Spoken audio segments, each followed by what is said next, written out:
Hello, welcome back to the channel. Today we are going over 10 new infinite or instant win combos with Tarkir Dragonstorm. This set is insane with the number of combos it has. I actually added a bonus one at the very end of the video that I just thought of right before I started filming this. So it's actually 11 infinite combos and even more coming in the next couple days. So stay tuned to the channel if you like infinite combos and instant win combos.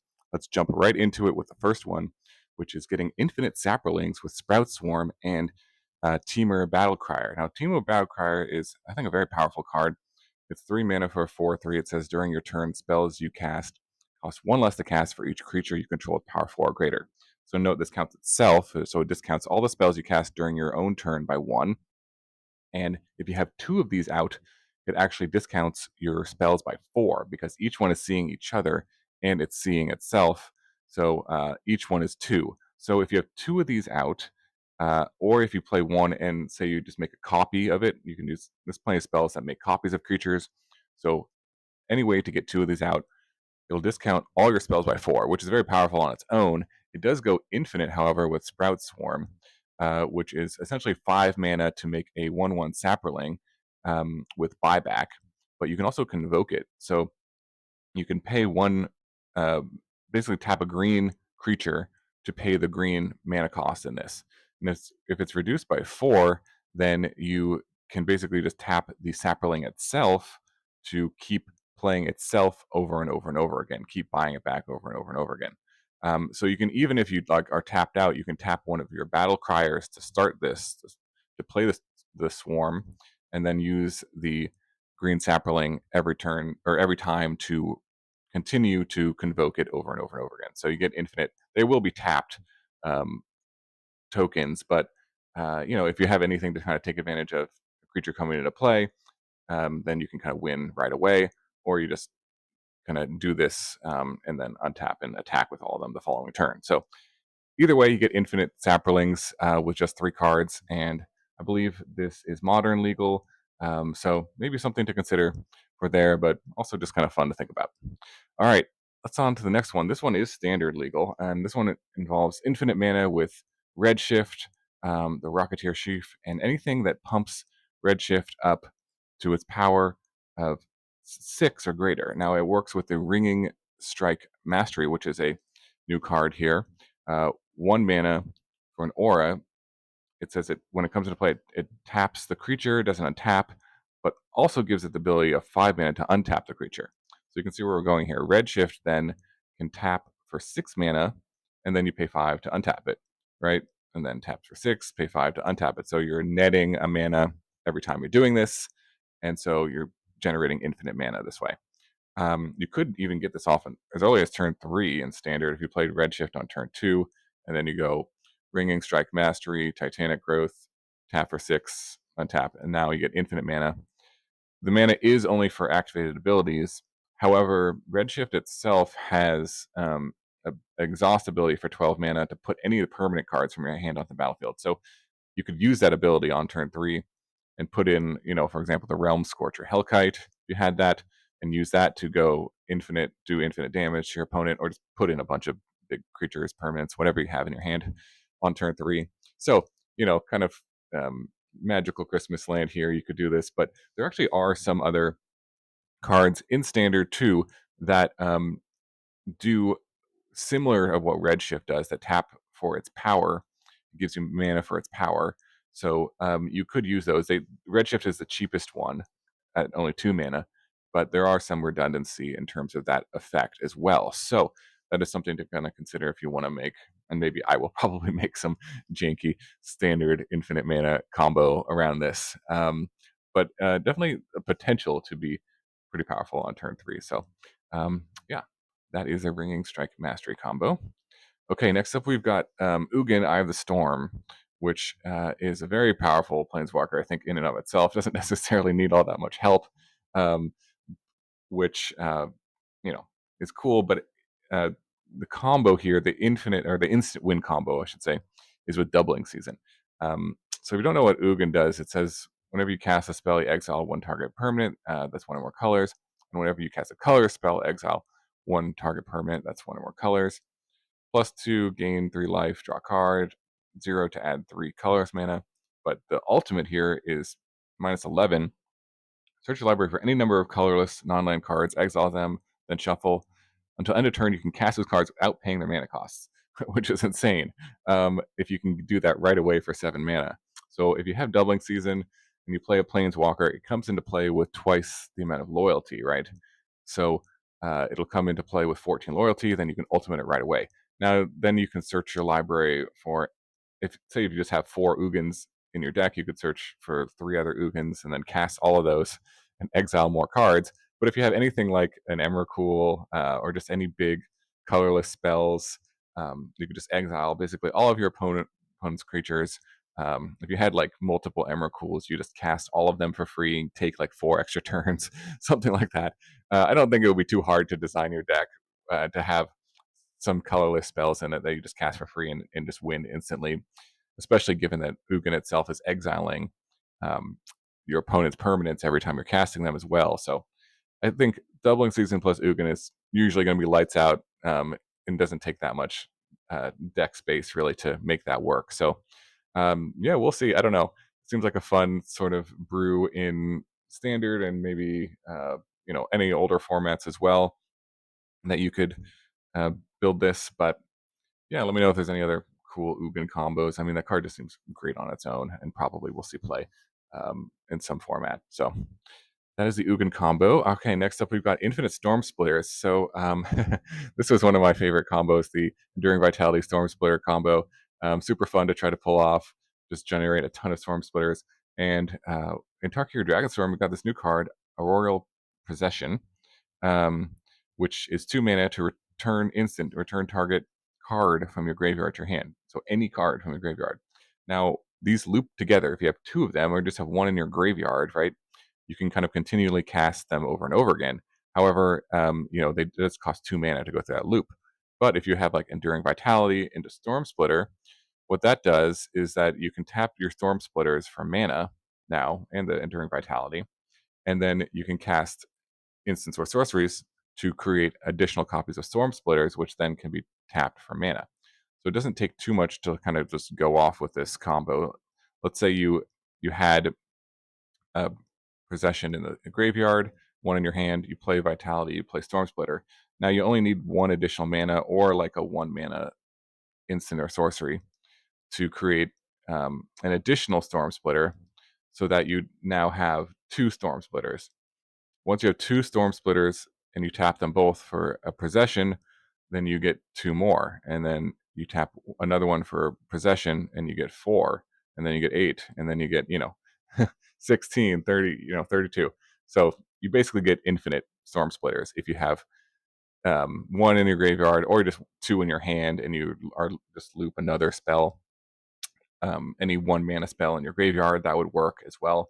And you have 2 of these in your hand. So it's possible to kind of go teamer here and maybe just make this combo work a little easier in Standard. We'll see. Something I'm considering maybe brewing as well, but definitely an interesting potential for this combo to be a bit more consistent and more powerful. All right, next up we've got a bunch of combos built around the Sig Ceremony, which is 3 mana, triple black legendary enchantment. Creature spells you cast cost 2 less to cast. Whenever a creature you control enters, if you cast it, destroy the creature, and then you create a 2/2 black zombie druid creature token. So this card goes infinite with a lot of different things. So I'm going to cover a few of them in this video and more in probably the next video I make. But I'll go over a few of them. One is the infinite Acererak combo, which, if you don't know what that is, it's a 3 mana, it's a 5/5, and it comes into play and it bounces itself back to your hand, and then you get to go through one of the dungeons that venture into the dungeon. And one of the dungeons, if you go through it infinitely, I can't remember what it's called exactly, but you get to drain your opponent out and just win the game, essentially. So if you have the Sig Ceremony, it makes Acererak cost just 1 black mana. And if you have Relic of Legends, when it comes into play and this triggers abilities on the stack, you can actually tap the Acererak for black mana and then let the trigger resolve, return it to your hand, go through the dungeon, and then just repeat, basically, because you have 1 black mana floating. You can cast it again. comes into play, triggers on the stack, tap it for black mana, and then just keep going over and over and over again into the dungeon. I believe this also gives you infinite zombie tokens, even though it doesn't destroy it. I think you still get the zombie token. Doesn't really matter, I guess, but um, if you just go through the dungeon infinitely, you'll win. So this I believe is legal in Pioneer, and it seems actually pretty powerful to me. Both Relic of Legends and the Civ 6 Ceremony are sort of like non-creature permanents that are a little harder to remove, especially in game one. So maybe this is actually a pretty legitimate combo in Pioneer. Just 3 cards, and you can get it as early as turn 4 if you just go like Relic of Legends, Ceremony, and have Acererak in your hand, and then just go off from there. You can play like Thoughtseize, Fatal Push, all the good black cards. Seems like it could be a decent deck. But yeah, let me know in the comments below what you think about this one, if it's constructed viable or not. All right, speaking of more infinites with Civ 6 Ceremony, we got 2 Mirror Retrievers. So Mirror Retriever says, when it's put into a graveyard from play, return another target artifact card from your graveyard to your hand. So if you have 1 in the graveyard or just 2 in your hand, um, then you can kind of go infinite with 2 Mirror Retrievers. Mirror Retriever costs 0 now, and you just kind of loop them over and over and over again, and keep getting the trigger of making the zombies every time the creature dies. So that one's pretty straightforward, pretty obvious, and is you only need to play the Sig Ceremony on turn 3 and have both of those out, and you go infinite. So kind of a 3-card combo, but only requires 3 mana to execute. So I think this is modern legal, and maybe I don't know if this. I don't play too much modern, but could potentially be a player there. Okay, next up we've got the Gravecrawler Phyrexian Altar. So Gravecrawler is a 1 mana, and it says it can't block, and you can cast it from your graveyard as long as you control a zombie. So if you have Civ 6 Ceremony out and just Gravecrawler, you can essentially just cast it from your graveyard, or from your hand. Then you make a zombie token. The zombie token lets you now cast it from your graveyard for 1 mana, and then it's kind of just those 2 cards together lets you essentially just pay 1 mana to generate a zombie token over and over again. Now that's pretty good on its own, just those 2. If you wanted to go infinite, you could add Phyrexian Altar to sacrifice the Gravecrawler and then bring it back every turn, as well as generate the black mana to cast it. So basically, you go infinite to create infinite zombie tokens if you have Phyrexian Altar. I believe there's actually a card in Modern 2 that sacrifices it and creates a treasure that you could use as well. I can't remember the name off the top of my head, but that's another option to kind of go infinite with Gravecrawler. Okay, and then one more. This one is actually standard legal. Requires a bit more setup and probably is just kind of janky, but also could be, I don't know, something to think about with the Civ 6 Ceremony is if you have Loran the Disciple of History, which is 4 mana for 3/3, and then when it or another legendary creature enters the battlefield under your control, return target artifact card from your graveyard to your hand. So the idea here is that you actually have to have the Loran out first in play. Because if you play the Civ 6 Ceremony first and then you try to play the Loran, it'll just kill it and put it in the graveyard. Unless you have a way to bring it back into play from a graveyard, that could work. But let's just say you have Loran out, you play the Civ 6 Ceremony, and then if you have you need 2 Sir Gingers, or Marvin, I believe, is the other one, which is a legendary artifact creature that costs 2. So that's kind of what you need. 2 of these to just return them over and over again. So the Sir Ginger, for example, would cost 0. You play the Sir Ginger, it would go to the graveyard, right? You make a black zombie token. It triggers a Loran. However, there's not another thing to target in the graveyard, so you have to have the Sir Ginger in the graveyard already. If you play another one for 0, that would again make you a zombie token, but then that would target the first Sir Ginger, return it to your hand, and then you could play the Sir Ginger, comes into play, returns the other one, and they just loop over and over again. Kind of like the Mirror Retriever combo we talked about earlier, but it requires extra steps to have a Loran in play, which is, maybe not the most competitive combo here because 4 mana for 3/3 and can get interrupted by removal spells. I don't know, not the best, but maybe some jank brew that I'll try to pull off in standard. We'll see. Okay, that is it for the Sib ceremony for now. But there's other ones I'm sure that you're aware of, and I'll talk about that in the next video. But we also have the how do we pronounce this? The Keru Goldkeeper, 4 mana for a 3/3 dragon with flying. But most importantly, it says whenever one or more cards leave your graveyard during your turn, you create a treasure token. So again, this card, there's also tons of combos with this. I'll talk about again more of them in the next video, but kind of the easiest one, the most obvious one, maybe is with Tortured Existence. I think this is Legacy playable. I want to say Commander as well. Existence lets you pay 1 mana to choose and discard a creature card and return a creature card from your graveyard to your hand.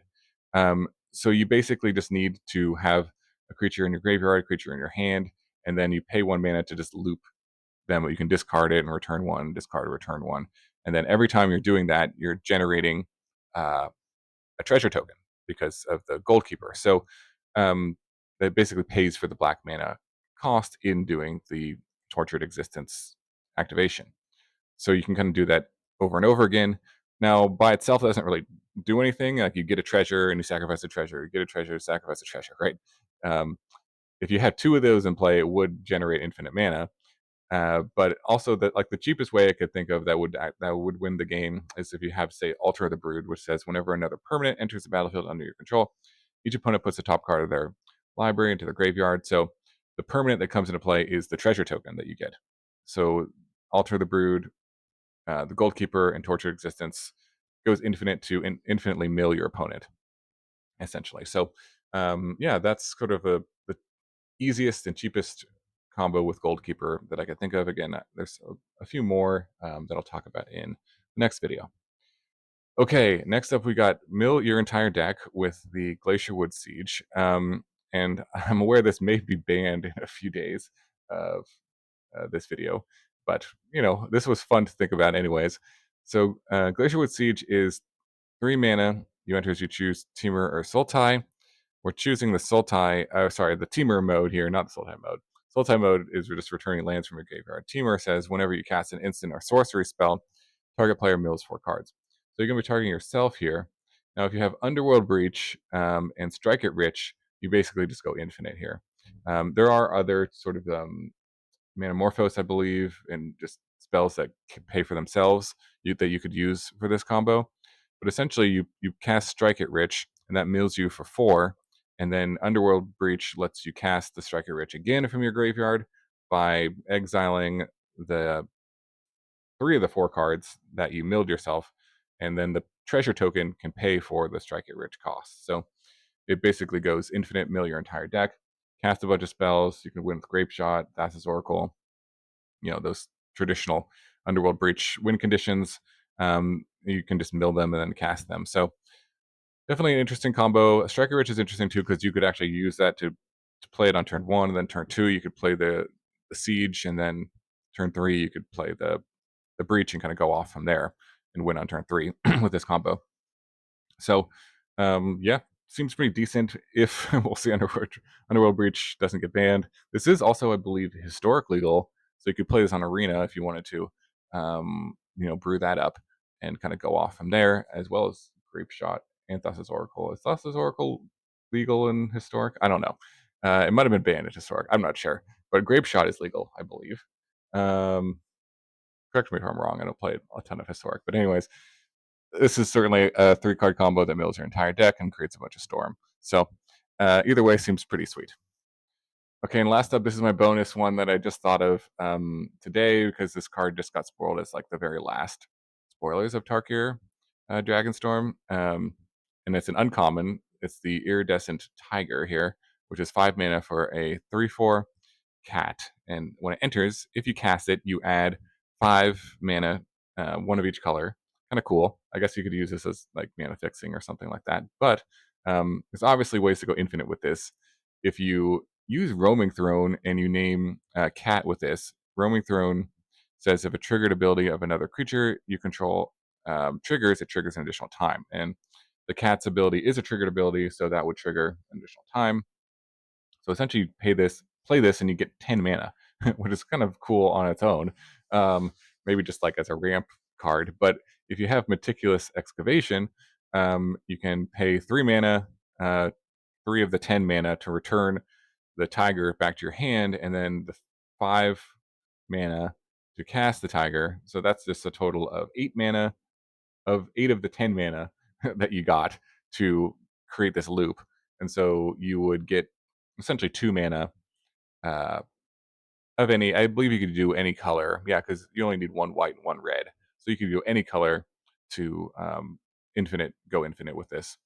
And then just win with anything with an ETB effect that says when a creature comes into play, does a damage or whatever, like something like that, or just an X spell that does damage to your opponent. There's lots of ways once you have infinite mana to win. So, but that is a 3-card combo in standard with that does generate infinite mana. It seems like kind of janky, fun potential that I would probably try to brew on this channel, but uh, I don't know. I don't think it's like super competitive, but it's certainly interesting to at least think about. All right, so that is it. That is 11 infinite or instant win combos today. One bonus one here that I had to add to the video. I just thought about it. But I hope you enjoyed this. Let me know in the comments below any other infinite or instant win combos that you can think of with Tarkir Dragonstorm. What are you excited to be brewing? Any cool decks that you can think about? Stick to the channel. I've got at least 10 more um, combos stored up that I'm gonna reveal in the next day or two, and then got a bunch of gameplay videos and brewing a lot with this set for new fun combo decks with Tarkir Dragonstorm, which there are a ton. So hope you enjoyed that. Thanks so much for watching. I hope you have a wonderful day, and I will see you in the next video.